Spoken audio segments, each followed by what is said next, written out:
स्वर्णोदयदीप्तिम् अखिलभुवनचैतन्यप्रसारम्। నమస్కారం, మన ధర్మం కార్యక్రమానికి స్వాగతం. ఇవాళ మన ధర్మం కార్యక్రమంలో మన ధర్మ సందేహాలను నివృత్తి చేసేందుకు మనతో పాటు ఉన్నారు ప్రముఖ ఆధ్యాత్మికవేత్త ఆచార్య శ్రీ తాడేపల్లి పతంజలి గారు. గురుగారు నమస్కారం. శ్రీ దుర్గాదేవి అయి నమః. గురుగారు, శరీరమే ధర్మక్షేత్రం అంటారు. అటువంటి ధర్మక్షేత్రంలో పలు పుణ్య తీర్థాలు ఉన్నాయంటారు, అవేవి? బాగుందమ్మా. కాశీఖండం అని మహాకావ్యం, శ్రీనాథ మహాకవి తెలుగులోకి దాన్ని అనువాదం చేశాడు, వ్యాసుడు సంస్కృతంలో రాశాడు. ఈ కాశీఖండంలో తీర్థాలని అనేక చోటికి మేము వెళ్తుంటాము, కానీ మన శరీరంలోనే తీర్థాలు ఉన్నాయి. ఆ తీర్థాలని ఒక్కసారి నువ్వు తలుచుకుంటూ ఉండు. ఆ తీర్థాలకు వెళ్తే ఎంత ఫలితం వస్తుందో నీకు ఇక్కడ కూర్చున్నా నీకు ఆ ఫలితం వస్తుంది అని కాశీఖండంలో స్వయంగా శివభగవానుడు చెప్పినటువంటి మాట.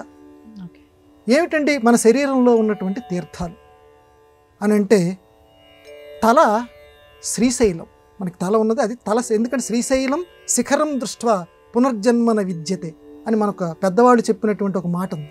కాబట్టి మన తల శ్రీశైలం. కాబట్టి తలని ఒక్కసారి తలుచుకొని శ్రీశైలం తలుచుకుంటే శ్రీశైల తీర్థానికి వెళ్తే ఎంత ప్రయోజనం ఉందో, ఆ క్షేత్రానికి వెళ్తే ఎంత ప్రయోజనం ఉందో అంత ప్రయోజనం మనకు లభిస్తుంది.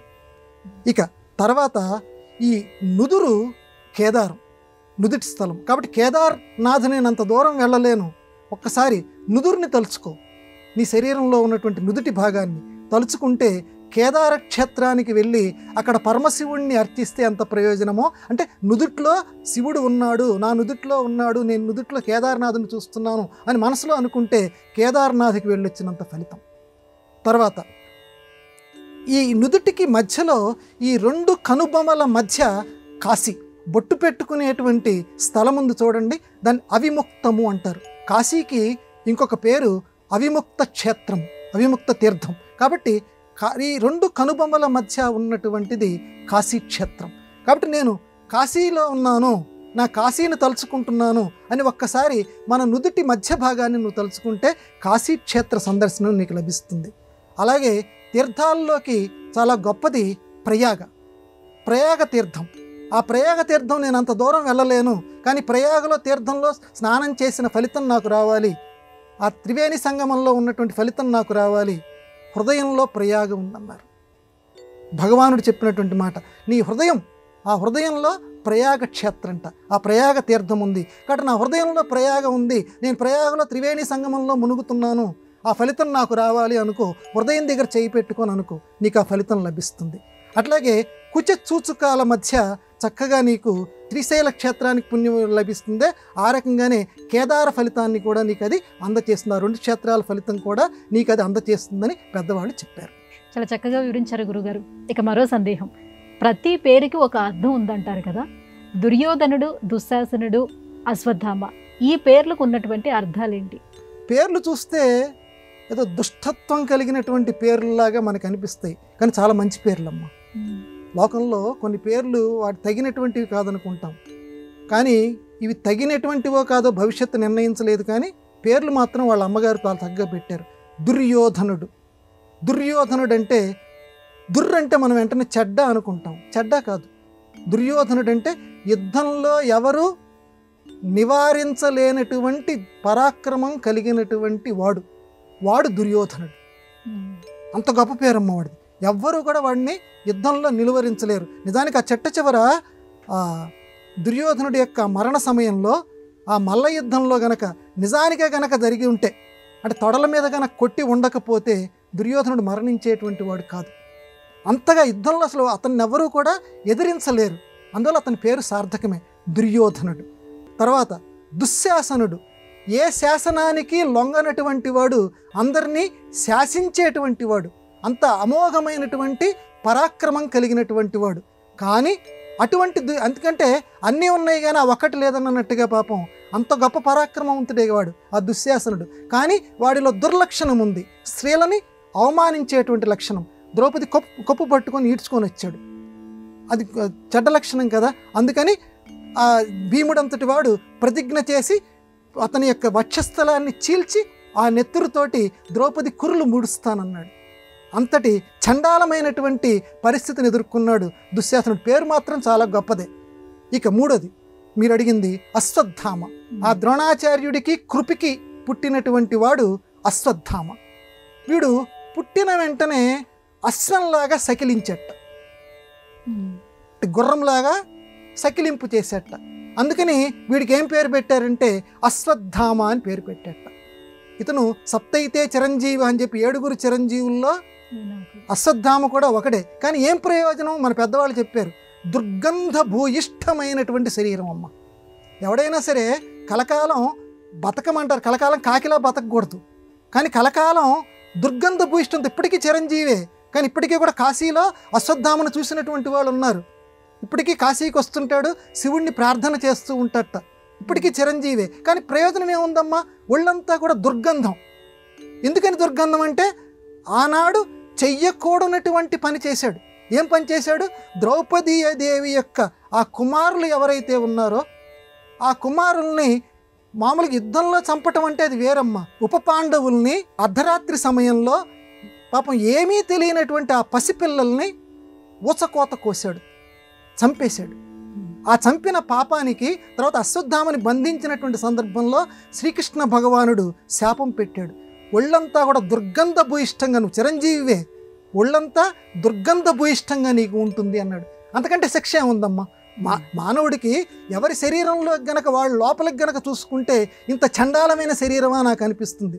లోపల చీము, ఆ నెత్తురు, మరి అటువంటిది బయటికి స్రవిస్తూ చండాలంగా అన్ని సంవత్సరాలు బతకవలసి వచ్చింది. ఎందుకంటే ఇది భారతం అశ్వత్థామ ద్వారా మనకి హెచ్చరిక చేస్తుంది, మానవాళందరికీ కూడా చెడ్డ పనులు చేయకూడదు, దైవానికి నచ్చనటువంటి పనులు చేయకూడదు అని అశ్వత్థామ పాత్ర నిరూపిస్తోంది. ఎంతకాలం బతికినా కూడా ఆ పేరు అతనికి అలా మిగిలిపోయింది, దుర్గంధ భూయిష్ఠుడు, ప్రవర్తన ద్వారా, శరీరం ద్వారా. గురువుగారు, భక్తులు అనంటే భగవంతుణ్ణి ప్రార్థించి వారి అభిష్టాలను నెరవేర్చుకునే వారు భక్తులు కాదు అని భాగవతం చెప్తుంది. మరి అసలైన భక్తులు అంటే ఎవరు? భాగవతం అంటే భగవంతునికి సంబంధించింది భాగవతం, భక్తుడికి సంబంధించింది భాగవతం. 2 అర్థాలు ఉన్నాయి. భాగవతుడు భక్తుడికి సంబంధించినటువంటిది. అయితే భక్తుడంటే ఎవరో భాగవతంలో ఒక గొప్ప నిర్వచనం ఇచ్చారు. సవైవానిక్ నస భక్త సవైవానిక్.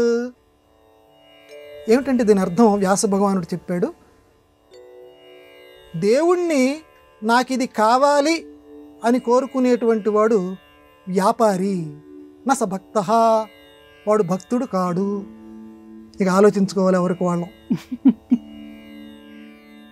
ఎంతటి భాగవతం ఈరోజు నెత్తి మీద పెట్టుకుంటాం, చనిపోయే లోపల భాగవత సప్తాహం చేయాలి, భాగవతం ఒక్కసారైనా మనం చదువుకోవాలి. భాగవతంలో ఉన్న మాటే నేను చెప్తున్నానమ్మా. దేవుణ్ణి ఎప్పుడూ కూడా నాకు ఇది కావాలి, నువ్వు నాకు ఇస్తే నేను నీకు ఇది ఇస్తా. ఎవడమ్మా వాడు అలా అడిగేటువంటి వాడు? వ్యాపారి. నువ్వు నాకు ఇది ఇవ్వు, నేను నీ కిరీటం చేయిస్తా, నువ్వు నాకు ఇది ఇవ్వు, నీ గుళ్ళో ఇది నేను చేయిస్తా.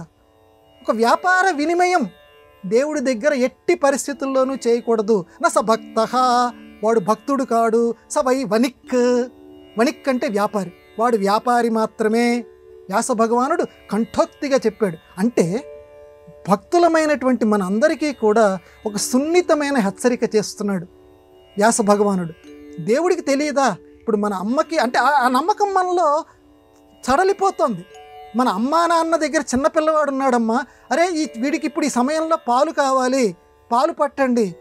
తల్లిని ఆ బిడ్డ అడుగుతోందమ్మా, నాకు పాలు ఇవ్వు అని చెప్పి అడుగుతోందా? చక్కగా ఆ సమయానికి వాడికి కావాల్సిన ఆహారాన్ని తల్లి తనంతట తాను అందచేస్తోంది. తండ్రి తనంతట తాను నా బిడ్డకి అవసరాలు ఉన్నాయని చెప్పి తండ్రి నెరవేరుస్తున్నాడు. ఒక మామూలు మానవలోకంలో ఉన్న తల్లి తండ్రియే బిడ్డల అవసరాలు వాడు అడగకుండానే తీరుస్తున్నాడే. వాడికి ఏది అవసరమో 3 సీసాలు పట్టించట్ల పాలు, వాడికి ఎంతవరకు కావాలో అంతవరకే పట్టిస్తున్నాడు పాలు, అంతవరకే వాడు బతకగలడని చెప్పి. దేవుడికి తెలియదా? వీళ్ళందరికీ బాబులకి బాబు, తల్లులకి తల్లి తెలియదా? పుట్టినప్పుడే నీకు ఆహారం సిద్ధం చేశాడు, నువ్వు ఎక్కడ వెతుక్కోని అవసరం లేకుండా తల్లి దగ్గర సిద్ధం చేశాడే. ఆయనకి మొత్తం నీ జీవితం మొత్తం తెలుసు, నువ్వు ఎలా ప్రవర్తించాలో తెలుసు, నీ గమ్యస్థానం ఏమిటో తెలుసు, అన్నీ ఆయనకే తెలుసున్నప్పుడు రైల్లో ప్రయాణం చేస్తున్నప్పుడు సూట్ కేసు నెత్తి మీద పెట్టుకోకుండా పక్కన పెట్టాలి. మనల్ని లాక్కెళ్తుంది, సూట్ కేసును కూడా లాక్కెళ్తుంది రైలు. కాబట్టి నేనే మోస్తున్నానని చెప్పి నెత్తిన పెట్టుకోకు, ప్రతిదీ ఆయనకు వదిలేసేయి. ఆయన్ని ఏమీ అడక్కో, అది ఉండాలటమ్మా. ఏమీ అడగకూడదట స్వామిని. యదృచ్ఛాలాభ సంతుష్ట, ఆయన ఏది అనుగ్రహిస్తే, కష్టం ఇచ్చాడా అది మా పూర్వజన్మ ఫలితం, మనం చేయగలిగింది ఏం లేదు. సుఖం ఇచ్చాడా స్వామి సంతోషం. ఎక్కడా కూడా పొంగిపోవద్దు, కుంగిపోవద్దు. ఏది ఇచ్చినా సరే స్వామి యొక్క అనుగ్రహంగా భావించాలి. స భక్త, అటువంటి వాడే భక్తుడు. అలా కాకుండా స్వామి నేను నీకు ఇది ఇస్తాను, ఇదిగో ఇది మొక్కుకుంటున్నాను, మా అమ్మాయి పెళ్లి చేయి, రేపు వచ్చి నేను నీకు ఇచ్చేస్తా. వణిక్ వ్యాపారి. స్వామి దగ్గర బేరమా నీకు? ఆయన ఎవరు అనుకుంటున్నావు? ఆయన దగ్గర బేరాలు పెడుతున్నావు నువ్వు. ఏమీ కోరకుండా నిష్కామంగా, స్వామి నీకేమిటో తెలుసు, నాకేమి ఇవ్వాలో తెలుసు, నా కుటుంబానికి ఏమి ఇవ్వాలో అది కూడా అనుకోవద్దు. ఒక నమస్కారం పెట్టు, హృదయపూర్వకంగా నమస్కారం పెట్టు. స్వామియే అన్నీ చూసుకుంటాడు. అందుకే అయ్యప్ప భక్తులు అంటారు స్వామియే శరణమయ్యప్ప అని. అన్నీ ఆయనే. శరణము అంటే ఇల్లు. శరణం అనే పదానికి వాన పడుతుంటే, ఎండ కాస్తుంటే ఇల్లు మనకి ఏ రకంగా రక్షణ ఇస్తుందో ఆ స్వామినే శరణం వేడుకోవాలి. ఎటువంటి కోరిక కోరవద్దు, ఏ కోరిక కోరవద్దు. అప్పుడు మనం వ్యాపారులం కాము, చక్కగా భక్తులం అవుతాం. ఇది భాగవతం మనకి చేసినటువంటి ప్రబోధం. గురుగారు, తన్మే మన శివ సంకల్పమస్తు అనే ఈ పదానికి అర్థం ఏమిటి? బాగుందమ్మా. తన్మే మన శివ సంకల్పమస్తు యజుర్వేదంలో ఉన్నటువంటి చక్కటి మంత్రం అమ్మ ఇప్పుడు మీరు చదివింది. తత్ మే శివ సంకల్పం అస్తు. నా యొక్క మనస్సులో శివ సంకల్పము అగుగాక. నా యొక్క మనస్సులో శివ సంకల్పం అగుగాక అంటే శివుడి యొక్క సంకల్పం. శివ అనే పదానికి శుభం, శుభం అని అర్థం. కన్వ మహర్షి తాను అభిజ్ఞాన శాకుంతలం అని ఒక గొప్ప నాటకం ఉంది, కాళిదాసు రచించినటువంటి నాటకం. శకుంతల్ని అత్తవారింటికి పంపిస్తుంటాడు. అత్తవారింటికి పంపించేటువంటి సందర్భంలో ఈ శిష్యులతో పాటుగా శకుంతల్ని పంపిస్తూ శివాస్తే పంధాన సంతు అంటాడు. ఆ శకుంతలతోటి ఈ మాట అంటాడమ్మా. శివాస్తే పంధాన సంతు, తే నీ యొక్క పంధానహ మార్గంలో శివాహ శుభాలు సంతు ఉండుగాక. నీ యొక్క మార్గంలో శకుంతల అత్తవారింటికి వెళ్తున్నావు అంటే ప్రతి తండ్రి ఆశీర్వదించవలసినటువంటి ఒక గొప్ప మాటని కూతురు అత్తవారింటికి వెళ్తున్నప్పుడు ఏ మాట మాట్లాడాలో కన్వ మహర్షి చెప్తున్నాడమ్మా. శివాస్తే పంధానస్సంతు, నువ్వు నడిచేటువంటి మార్గం అంతా కూడా శుభాలు నిండుగాక అంటే అంతటా నీకు శుభం జరుగ్గాక. శుభం అంటే మంచి, అంతటా నీకు మంచి జరుగ్గాక అని చెప్పటాన్ని అంత అందంగా చెప్పాడు కాళిదాస మహాకవి. ప్రతి ఆడపిల్ల తండ్రి ఈ మాట చెప్పాలి, శివాస్తే పంధానస్సంతు. అదే యజుర్వేదంలో ఇందాక మీరు చెప్పారే, మే మనహ శివ సంకల్పమస్తు, తన్మే మనహ శివ సంకల్పమస్తు. కాబట్టి నా మనస్సు శివ సంకల్పంగా ఉండాలి. అంటే నేను నా యొక్క శుభాన్నే కాదు, ప్రపంచ శుభాన్ని కోరుకోవాలి. ఎప్పుడు కూడా నరుడు ఎప్పుడూ కూడా విశ్వనరుడి కింద ఎదగాలి. విశ్వనరుడికి వసుధైక కుటుంబం, ఇది నాది ఇది పరాయిది అనుకునేటువంటి వాడు ఆ స్థాయిలోనే ఆగిపోతాడు. నరుడెప్పుడూ కూడా విశ్వనరుడు కావాలి.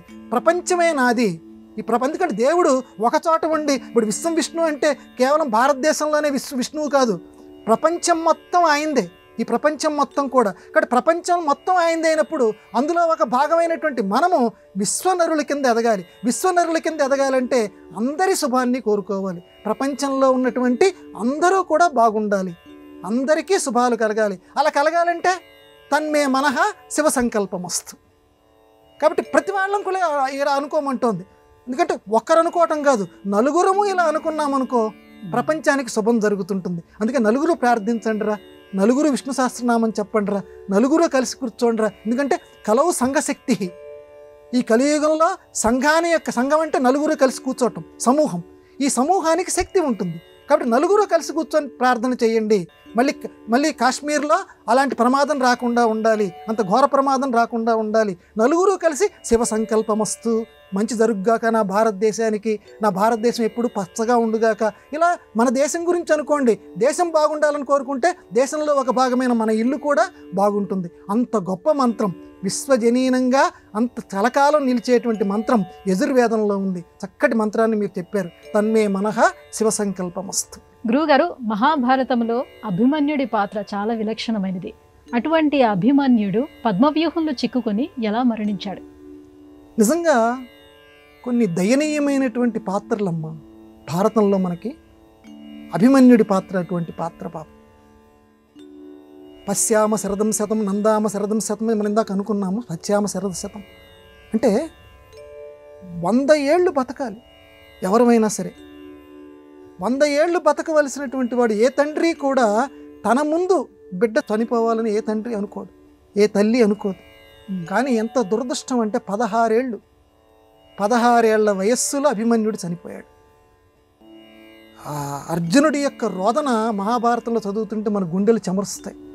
16 ఏళ్ల వయసు, చాలా చిన్న వయస్సు. ఎందుకు అలా చనిపోయాడు అభిమన్యుడు? అంత చనిపోవలసినటువంటి అవసరం, ఎందుకంటే కృష్ణ భగవానుడికి సంబంధించి బంధుత్వం, అందరినీ రక్షించేటువంటి కృష్ణుడు స్వయంగా ఆయన కావాలనుకుంటే, రక్షించాలి అనుకుంటే, సారపు ధర్మమున్ విమల సత్యము పాపము చేత బంకుచే చెడబారినదైన అవస్థ దక్షులెవ్వారలు ఉపేక్ష చేసిరది అని గొప్పగా ధర్మాన్ని నిర్వచనం చేసినటువంటి భగవానుడు, శ్రీకృష్ణ భగవానుడు రక్షించాలి అని అనుకుంటే అభిమన్యుడిని రక్షించగలడా? బ్రహ్మాండంగా రక్షిస్తాడు. కానీ అదే సమయంలో అర్జునుడిని వేరే చోటికి తీసుకెళ్ళిపోయాడు సారథ్యం చేస్తూ. ఆ సమయంలో అర్జునుడి రక్షణ కొడుకు దగ్గర ఉండకూడదని వేరే చోటికి పట్టుకెళ్ళిపోయాడు. అంటే కురుక్షేత్రం అంటే మొత్తం హైదరాబాద్ నగరం అంత సుమారుగా అంత ప్రదేశం అమ్మ. వీళ్ళ రథం ఒకవైపు ఉంది, పద్మవ్యూహం ఒక చోట పన్నారు. కాబట్టి అంత దూరం ఉంది కాబట్టి ఇక్కడ అభిమన్యుడు చనిపోవాల్సి వచ్చింది. కావాలనే కృష్ణుడు రథాన్ని అంత దూరంగా తీసుకెళ్ళాడు. ఎందుకని? దేవుడు ఎవరికి ఎప్పుడు ఏ రకంగా జరగాలో ఆ రకంగా జరగాలి అని నిర్దేశించేవాడు, ఆ రకంగా చేయటానికి తన వంతు సాయం కూడా చేసేవాడు, తన పాత్రను నిర్వహించేవాడు మానుష్య జన్మ ఎత్తాడు. కాబట్టి ఎందుకనంటే అభిమన్యుడు చంద్రుడి యొక్క కుమారుడు, వర్చస్సుడు అని చంద్రుడికి ఒక కుమారుడు ఉన్నాడమ్మా. ఆ వర్చస్సుడు మొత్తం మహాభారతంలో దేవతల అంశలతోటి రాక్షసుల అంశలతోటి వీళ్ళందరూ జన్మలెత్తారు. ఒక్కొక్క దేవత అంశ ఒక్కొక్క జన్మ ఎత్తింది, ఒక్కొక్క రాక్షసుడి అంశ ఒక్కొక్క. ఎందుకంటే ప్రాయోపవేశం చేసినటువంటి దుర్యోధనుడిని లోపలికి తీసుకెళ్ళేటువంటి వాళ్ళు చెప్తారు, నేను చచ్చిపోతాను ఈ ఘోషయాత్ర సందర్భంలో, ఇంత నాకు అవమానం జరిగిందంటే నువ్వు చచ్చిపోతానంటావు ఏమిట్రా, నువ్వు రాక్షసుడివి, మన రాక్షసుల ప్రతినిధివి, నువ్వు ఇక్కడ ఉండాలి అని లోపల ఉన్నట్టు రాక్షసులు చెప్తారు.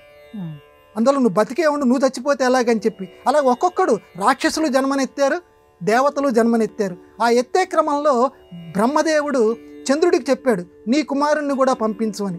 నా కొడుకుని నేను విడిచిపెట్టి ఉండలేను, కాదు పంపించాల్సిందే, అందరూ మన కాలగతి ఉంది, విధి ఉంది, ఆ విధిని ఎవరు తప్పించలేరు, నీ కొడుకు కూడా జన్మ ఎత్తవలసిందే అని అంటే, అయితే తొందరగా నా దగ్గరికి తిరిగి రావాలి, 16 ఏళ్లకే నా దగ్గరికి తిరిగి రావాలి అని చంద్రుడు బ్రహ్మనికి విజ్ఞప్తి చేశాడు. సరే అలాగే 16 ఏళ్లకే మళ్ళీ నీ కొడుకు నీ దగ్గరికి తిరిగి వస్తాడు అని బ్రహ్మదేవుడు చెప్పాడు. కనుక అభిమన్యుడిగా జన్మనెత్తినటువంటి చంద్రుని కుమారుడు 16 ఏళ్లకే తిరిగి వెళ్ళిపోయాడు, ఇక్కడ చనిపోయి మానవలోకంలో. ఈ విషయం తెలిసినటువంటి వాడు సృష్టికర్త కదా, ఆయన బ్రహ్మకే జన్మనిచ్చినటువంటి వాడు విష్ణుమూర్తి. కాబట్టి ఆ విష్ణుమూర్తి యొక్క అంశ అయినటువంటి, ఆ విష్ణుమూర్తి అవతారమైనటువంటి శ్రీకృష్ణ భగవానుడికి ఈ విషయం తెలుసు కాబట్టి ఆయన అప్పుడు వెళ్ళిపోవాల్సి ఉంది. కాబట్టి అర్జునుడిని అలా దూరంగా తీసుకెళ్ళాడు. అలా భారతంలో ప్రతి సంఘటన వెనకాల ఒక్కొక్క నేపథ్యం ఉంది. అభిమన్యుడి యొక్క దశ, ఆ నిర్మాణ దశ, ఆ మరణ దశ ఆ రకంగా సంభవించింది. గురుగారు, నలుపు రంగుని అశుభానికి సంకేతంగా భావిస్తూ ఉంటారు, కానీ అదే నలుపు రంగు ఉన్నటువంటి నల్ల పూసల్ని మాత్రం సౌభాగ్యానికి సంకేతంగా భావించి ధరిస్తారు. ఎందుకని? అదే మన భారతీయ సంస్కృతి, అదే మన భారతీయ సంస్కృతి యొక్క, మన ధర్మం యొక్క గొప్పతనం. ఎందుకనంటే మనం దేన్ని తిరస్కరించమమ్మా, అన్నిటినీ ఆమోదిస్తాం, అందరినీ గౌరవిస్తాం, అందరినీ అభిమానిస్తాం. రంగుల్లో నలుపు రంగు అశుభానికి సూచకం, ఎక్కువగా నలుపు రంగు అశుభానికి సూచకంగా. ఎందుకంటే నలుపు శనికి ప్రతీకగా భావిస్తారు. నల్లగొడ్డలు ఇదివరకు అలక చెందినటువంటి రాణులు భర్తల మీద అలిగినప్పుడు నల్లగొడ్డలు కట్టుకొని, వాళ్ళకి అనేక భవనాలు ఉండేవి కాబట్టి, రాజులు కాబట్టి అలక భవనం అని ఒకటి ఉండేదట. శ్రీకృష్ణుడి మీద అలిగినటువంటి సత్యభామ నల్లటి బట్టలు కట్టుకొని ఆ అలక గృహంలోకి వెళ్ళిందని చెప్పి నందితిమ్మన పారిజాతాపరణంలో రాస్తాడు. కాబట్టి నలుపు అంటే ఎదుటివాడి మీద నిరసన ప్రకటించాలన్నా, అది ఇష్టం లేనితనాన్ని ప్రకటించాలన్నా నలుపు కట్టుకునేవారు పూర్వం. నలుపు కూడా అశుభానికి సూచిక, అది శనిగ్రహానికి ప్రతీకగా పెద్దలు చెప్తారు. అందుకే నల్ల తెల్లలు, తెల్ల తెల్లలు అలాంటి ఉంటాయి, నల్ల నువ్వులు ఇలాగా. కాబట్టి నలుపు మరి అట్లాంటి నలుపుని మనం పరమ పవిత్రంగా భావించేటువంటి నల్లపూసలు నల్లగా ఉంటాయి, అవి చాలా మంగళకరము అని చెప్పి మన భారతీయ మహిళ ధరిస్తుంది నల్లపూసలు. ఎందుకని? ఇది ఇక్కడ మనకి చాలా విలువైనటువంటి ప్రశ్న. ఎందుకనంటే దిష్టి తగలకుండా ఉండటానికి దీనికి జవాబు చెప్పారు. దిష్టి అంటే దృష్టి, దృష్టి అనే పదం వికృతంగా మారిపోయి దిష్టి కింద మారింది. పెళ్లి కుమార్తెకి ఇప్పటికి కూడా కొంతమంది పెడుతున్నారు, బుగ్గ మీద పెళ్లి కొడుక్కి పెళ్లి కుమార్తెకి నల్లటి చుక్క పెడతారు, అంటే బాగా అలంకరణ చేస్తారు. అబ్బా ఎంత అందంగా ఉందిరా, వీడు ఎంత అందంగా ఉన్నాడురా. ఎందుకంటే వచ్చి కూర్చున్నటువంటి వాళ్ళు అనేక వందల మంది ఉంటారు. ఆ వందల మంది ఆ పెళ్లి కూతుర్ని ఆ పెళ్లి కొడుకుని అదే పనిగా చూస్తుంటారు. చూసినప్పుడు అందరి దృష్టి వాళ్ళ మీద పడుతుంది. ఆ దృష్టి పోగొట్టాలి, ఆ దృష్టి దోషం పోవాలి. అందుకని ఏం చేస్తారు, బుగ్గ మీద ఒక నల్లటి చుక్క పెడతారు. ఎందుకంటే చూపు ఎప్పుడూ కూడా మనది ఎప్పుడూ కూడా లోపం ఎక్కడుందో దాని వైపు ప్రసరిస్తుంది. వాడు ఎంత బాగా చెప్పినా, వాడు చెప్పిన మాటల్లో ఎక్కడైనా ఓ చిన్న పదం అన్నాను అనుకోండి, పదంకి బదులు నువ్వు బాగా చెప్పే పదం ఏమిట్రా, ఆ ఒక్క లోపం మీదకే మన దృష్టి పోతుంది. ఆ రకంగానే అంత బాగా ఉన్నటువంటి అమ్మాయి కానీ అబ్బాయి కానీ ఆ నలుపు చుక్క మీదకి వీళ్ళ దృష్టి పోయి మిగిలిన శరీరం అంతా చక్కగా ఉంటుంది కాబట్టి వాళ్ళ దృష్టి దోషం రాకుండా ఉంటుందని చెప్పి చుక్క పెడతారు. చిన్నపిల్లలకు కూడా మనందరికీ తెలుసు, చంటి పిల్లలకు కూడా దృష్టి దోషం రాకుండా ఉండటానికి నలుపు చుక్క పెడతాం. కాబట్టి దృష్టి దోషం రాకుండా ఉండటానికి, అలాగే వివాహితులైనటువంటి స్త్రీలకి ఎదుటి వాళ్ళ నుంచి, ఎందుకంటే చూపులు కొన్ని చండాలమైన చూపులు ఉంటాయి, ఆ చూపుల నుంచి మనల్ని మనం రక్షించుకోవాలి. భారతీయ మహిళ రక్షించాలి అని చెప్పి సంప్రదాయం తెలిసినటువంటి మన పెద్దలు నల్ల పూసలు, ఆ నలుపు రంగు కలిగినటువంటివి భగవంతుడికి ఆరాధ్యంగా ఉండేటువంటివి పెట్టారు. ఇప్పుడు కొంతమంది వాడుతున్నారు, కొంతమంది వాడట్లేదు. కానీ సంప్రదాయం ప్రకారం మాత్రం నల్ల పూసలు ప్రతి వాళ్ళు ధరించి తీరవలసిందే. గురుగారు, అర్జునుడికి శ్రీకృష్ణుడు రథసారథి, మరి కృష్ణుడి యొక్క రథానికి సారథి ఎవరు వహించారు? చాలా మంచి ప్రశ్న అడిగారమ్మా. నాకు ఈ సంఘటన చదివినప్పుడల్లా నాకు ఆనందం వస్తూ ఉంటుంది. హస్తినాపురానికి ఒకసారి శ్రీకృష్ణ పరమాత్మ వచ్చాడు, మహాభారతంలో ఉన్న సంఘటన. వచ్చినప్పుడు తిరిగి వెళ్తున్నప్పుడు ఆయన రథం చాలా గొప్ప రథం. ఆ రథంలో ఆయనకి సంబంధించినటువంటి ఆయుధాలు ఉన్నాయి, ధనస్సు ఉంది. దారుకుడు అనేటువంటి వాడు రథాన్ని తోలుతున్నాడు, శ్రీకృష్ణ భగవానుడి యొక్క రథం. ఆ దారుకుడు రథం ముందు కూర్చొని ఇలా గుర్రాల్ని తోలబోతున్నాడు. ధర్మరాజు గారు ఎవరినైనా సాగనంపేటప్పుడు వస్తారు కదా బంధువులు, ధర్మరాజు గారు వీళ్ళందరూ, దారుకా ఒక్క నిమిషం పక్కకి తప్పుకో అన్నాడు. శ్రీకృష్ణుడు నవ్వుతూ చూస్తున్నాడు, ఆ చుట్టుపక్కల వాళ్ళందరూ చూస్తున్నారు. కొంచెం పక్కకి రా అన్నాడు. తను వెళ్ళి కూర్చున్నాడమ్మా. ఆయన సామ్రాట్ అనకూడదు, తప్పు పదం, సమ్రాట్ అనాలి. ఆయన సమ్రాట్, రాజసూయ యాగం చేశాడు. మొత్తం ప్రపంచంలో ఉన్నటువంటి అందరి రాజుల్ని జయించినటువంటి వాడు సమ్రాట్ ఆయన. అటువంటి సమ్రాట్ ధర్మరాజు శ్రీకృష్ణుడి యొక్క రథానికి సారథ్యం వహించడానికి కూర్చొని అయ్యా నేను కొంచెం దూరం మీ రథం నడుపుతాను, మీరు అనుమతి ఇవ్వండి అన్నాడు. కృష్ణుడు నవ్వుతూ తలకాయ ఊపాడు. కొంచెం దూరం అలా రథం నడపడానికి ఆయన పగ్గాలు పట్టుకొని, ఎందుకంటే అది కొంచెం తక్కువ రకమైనటువంటి వృత్తిగా ఆనాటి రోజుల్లో భావించేవారు కాబట్టి అంత మహారాజు అలా కూర్చోవటం, రథం నడుపుతున్నాడు.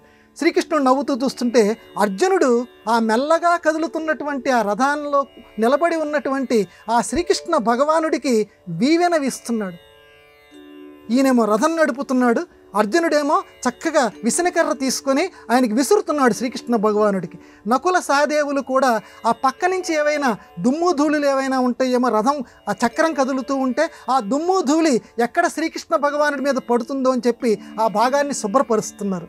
ఎంత గొప్ప గౌరవం ఇచ్చారమ్మా శ్రీకృష్ణ భగవానుడికి. అందుకే శ్రీకృష్ణుడు పాండవుల ఎడల అంతగా ఉన్నాడు, అంత అభిమానం చూపించాడు. ఎందుకంటే ధర్మం వంతులు కాబట్టి వాళ్ళు, వచ్చినటువంటి వాడు భగవానుడు అన్న విషయం వాళ్ళకి తెలుసు కాబట్టి, ఆ భగవానుణ్ణి ఎలా గౌరవించాలో వాళ్ళకి తెలుసు కాబట్టి, అంత గొప్పవాళ్ళమై ఉన్నాము, మాకింత ధనం ఉంది అని అధికార దర్పాన్ని ఏమాత్రం చూపించకుండా చాలా వినయంతో అలా కొంచెం దూరం ధర్మరాజు రథం నడిపేట. అంటే ఈ సంఘటన మనకేం చెప్తోందంటే, మనకి గుణాలు ఎక్కువగా ఉన్నటువంటి పెద్దవాళ్ళు ఎవరైనా ఉంటే, గుణ పూజాస్థానం నచ వయ నచ లింగం అని చెప్పి ఒక మహాకవి అంటాడు సంస్కృతంలో. వాడి వయస్సుతో సంబంధం లేదు, స్త్రీయా పురుషుడా అని చూడొద్దు. గుణ పూజాస్థానం గునిషు నచ లింగం నచ వయ. వాడు స్త్రీయా పురుషుడా చూడొద్దు. వాడి దగ్గర గుణం గనక ఉంటే, మంచి గుణం గనక ఉంటే నెత్తిన పెట్టుకో, పూజ చెయ్యి. శ్రీకృష్ణ భగవానుడు అంత గొప్పవాడు కాబట్టి వీళ్ళందరూ ఆ రకంగా పూజ చేశారు. రథాన్ని తోలాడు ధర్మరాజు. అంటే శ్రీకృష్ణుడు దైవాన్ని లోకానికి మొత్తానికి చాటాడు. ఆ రకంగా గుణాలని మీరందరూ గౌరవించండి. ఇదిగో భారతం మనకు చెప్తున్నటువంటి సంఘటన. దీన్ని పాటించి మనం ఎక్కడే మంచితనం ఉంటే నెత్తిన పెట్టుకొని మనం తెలుగులో చదువుతుంటాం చూడండి, నెత్తిన పెట్టుకుందాం, గౌరవిద్దాం. అలా గౌరవిస్తే మిగతా కొంతమంది కూడా గుణవంతులు తయారవుతారు. ఎవరు ఆదరించట్లేదు అనుకోండి, అందరూ అగుణవంతులు అవుతారు. అవినయం లోకంలో పెరిగిపోతుంది. గురుగారు, ఇవాటి మన ధర్మం కార్యక్రమంలో మాకు వచ్చినటువంటి ఈ ధర్మ సందేహాలన్నీ కూడా నివృత్తి చేసినందుకు ధన్యవాదాలండి. నమస్కారం అమ్మా. ఇది ఇవాటి మన ధర్మం కార్యక్రమం. రేపు మన ధర్మం కార్యక్రమంలో మళ్ళీ కలుసుకుందాం. నమస్కారం. ఈ కార్యక్రమాన్ని తిరిగి చూడాలనుకుంటే www.youtube.com/ETV Life Spiritual లో చూడవచ్చు.